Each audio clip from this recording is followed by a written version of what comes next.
ఇప్పుడే జీ5 app download చేయండి. చూడండి మీ ఫేవరెట్ టీవీ షోస్ ఎప్పుడైనా ఎక్కడైనా. తమ్ముడు, వీళ్ళు నిన్నంతలా మోసం చేసినా వీళ్ళని మళ్ళీ ఇంట్లోకి రానివ్వడం ఏంటి తమ్ముడు? ఏదైనా ఉంటే బయటే మాట్లాడాలి, బయట నుంచే పంపించేయాలి తమ్ముడు.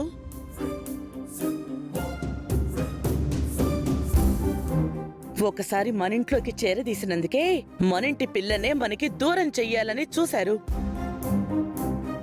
నాన్నకి లేని కోపాన్ని కూడా అత్తయ్య నూరిపోస్తోంది. అసలు అత్తయ్య కడుపు మంట ఏంటో అర్థం కావట్లేదు.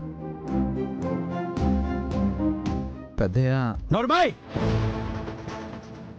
నోరు విప్పాల్సినప్పుడు విప్పకుండా ఇప్పుడు మొత్తం పరువు పోయాక మాట్లాడితే ఏ ప్రయోజనం? ఐగురు, ఇందులో రాజుదేడు తప్పునేదయ్యా. ఇదంతా చేసింది నేనే. చూసావా తమ్ముడు, నీ ముందు నిలబడి మాట్లాడడానికే భయపడే అప్పలనాయుడు ఎంత ధైర్యంగా ఈ తప్పు నేనే చేశాను అని ఒప్పుకుంటున్నాడు. ఇంకా వీళ్ళతో మాట్లాడి తమ్ముడు. నువ్వాగక్క. ఒరే రాజు, నువ్వు రూపని ప్రేమించావా?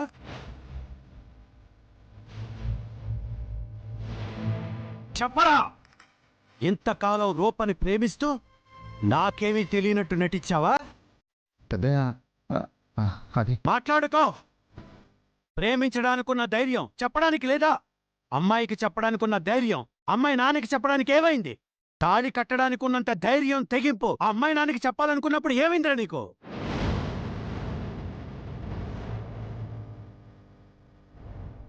అది కాదు పెద్దయ్య.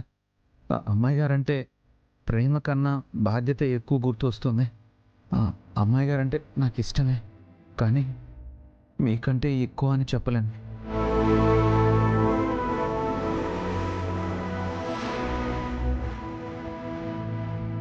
అమ్మాయి గారి మెడలో తాళి కట్టింది మాత్రం నాకు అమ్మాయి గారి మీద ఉన్న ప్రేమతో కాదు, మీ మీద ఉన్న ప్రేమతో, మీ మీద ఉన్న గౌరవంతో.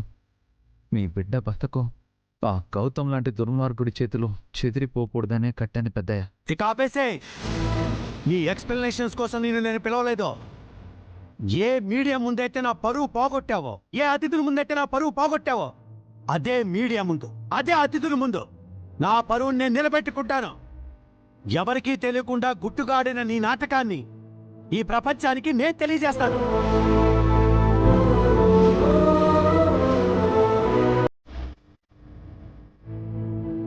మంచి నిర్ణయం తీసుకున్నావు తమ్ముడు.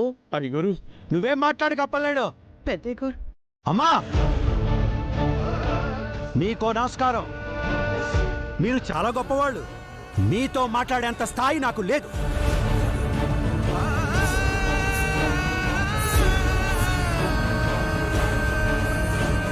చంద్ర అన్నయ్య, రేపు పొద్దున్నే ప్రెస్ వాళ్ళని పిలు, అతిథులందరినీ పిలు. అలాగే అన్నయ్య. అక్క, రేణుకని కూడా పిలు. వాళ్ళకి సమాధానం చెప్పాల్సిన బాధ్యత నాకుంది. రేపు ప్రెస్ మీట్లో కలుద్దాం.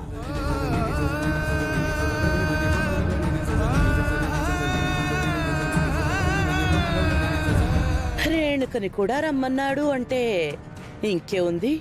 రేపు రాజుకి రేణుకకి పిప్పి పిప్పి డుమ్ డుమ్ డుమ్.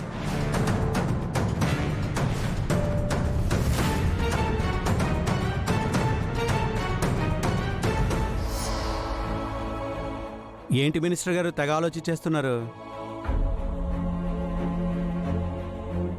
ఆలోచించడానికేముంది? నమ్మిన వాళ్ళందరూ మోసం చేస్తే పరువు ప్రతిష్టలన్నీ గంగలో కలిపారు. తలెత్తుకొని తిరగలేకుండా చేశారు. ఇలాంటి వాళ్ళ గురించి ఎంత ఆలోచించినా ఏ లాభం? అదేంటి సూర్యప్రతాప్ అలా అంటున్నావు?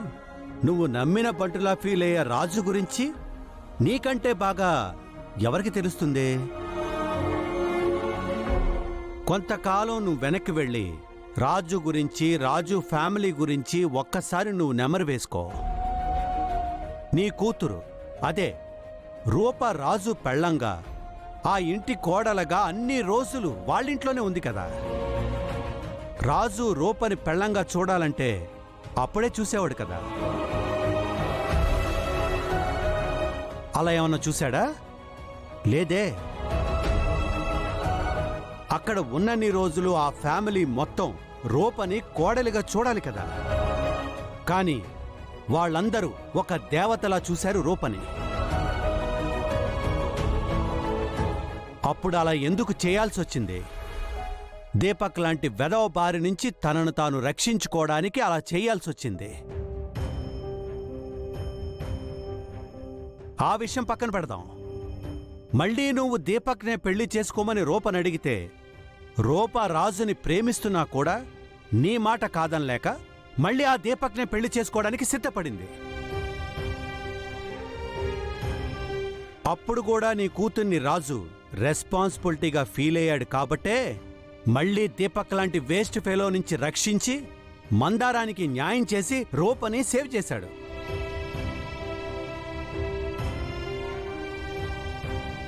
మళ్ళీ అక్కడింకొక ఎదవ వచ్చి రూపని ప్రేమిస్తున్నాను అంటే మళ్ళీ రూప మనసులో ఏముందో తెలుసుకోకుండా నీ ఇష్టానికి నువ్వు మాటిచ్చేస్తే ఆ మాటకు కూడా కట్టుబడి మళ్ళీ తలదించుకుంది రూప. ఈసారి వెధవా కాదు, వేస్ట్ ఫెలో కాదు, అంతకంటే దుర్మార్గుడు, సైకో, శాడిస్టిగాడైన గౌతమ్తో కూడా రూప పెళ్లి కొప్పుకుంది. పాపం రూప వాడి గురించి నీకు చెప్పలేక, వాణ్ణి ఫేస్ చేయలేక ఎంత నరకం అనుభవించిందో ఒక్కసారి నువ్వు ఆలోచించు. ఆ గౌతమ్ గాడి నుంచి ఎదురైన ప్రతి ప్రాబ్లంని రక్షకుడై కాపాడుకుంటూ వస్తున్నాడు నీ రాజు. అది నీ కూతురు మాటల్లో నాకు అర్థమైంది. మరి నీకెందుకు అర్థం కావట్లేదో నాకు అర్థం కావట్లేదు. అన్ని సందర్భాల్లో రక్షించిన రాజుకి ఎదురైన ఆఖరి సందర్భం రూప గౌతమ్ల పెళ్లి. ఇన్ని రోజులు రక్షించిందంతా ఒకెత్తైతే ఇప్పుడు రక్షించడం ఇంకో ఎత్తు. నీ పరువు పోకూడదు, నీ బిడ్డ జీవితం నాశనం అవ్వకూడదు, అలా అని రాజు పైన నమ్మకాన్ని నువ్వు కోల్పోకూడదు. ఈ పరిస్థితుల్లో రాజు ఇంతకంటే ఏం చేయగలడు సూర్యప్రతాప్?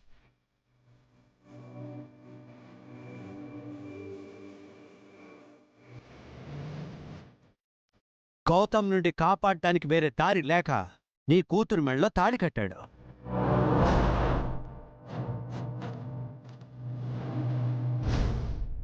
గౌతమ్ నుంచి నీ కూతుర్ని కాపాడడానికి అప్పలనాయుడు కత్తిపోట్లకు గురయ్యాడు.